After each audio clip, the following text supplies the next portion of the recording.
ఇందిరమ్మ కమిటీలో బీఆర్ఎస్ పార్టీకి చెందిన వారికి అవకాశం కల్పించవద్దని కాంగ్రెస్ నాయకులు విజ్ఞప్తి చేస్తున్నారు.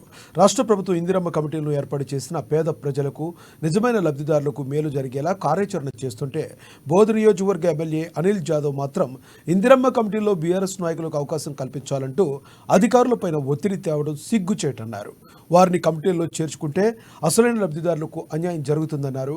ప్రభుత్వానికి చెడ్డ పేరు వచ్చేలా ప్రవర్తిస్తారని, ఎట్టి పరిస్థితుల్లోనూ బీఆర్ఎస్ కార్యకర్తలను ఇందిరమ్మ కమిటీలోకి తీసుకోవద్దని స్థానిక నాయకులు ప్రభుత్వానికి విజ్ఞప్తి చేస్తున్నారు.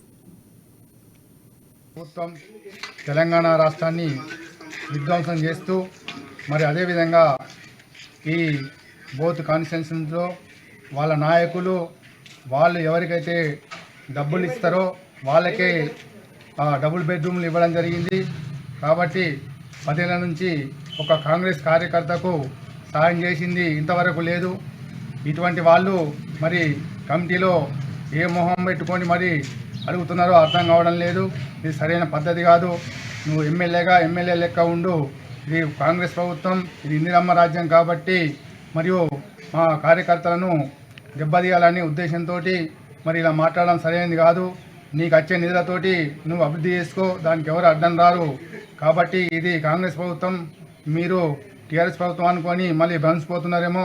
కాబట్టి మీకు ఎందుకు ఇవ్వాలో మరి హైకమాండ్ నిర్ణయిస్తుంది. కాబట్టి ఇది సరైన పద్ధతి కాదు. ఎమ్మెల్యే గారు 10 సంవత్సరాల కాలంలో బీఆర్ఎస్ ప్రభుత్వ హయాంలో జరిగినటువంటి విధ్వంసం ఇప్పటికీ ఈ తెలంగాణ ప్రజలు మర్చిపోలేరు.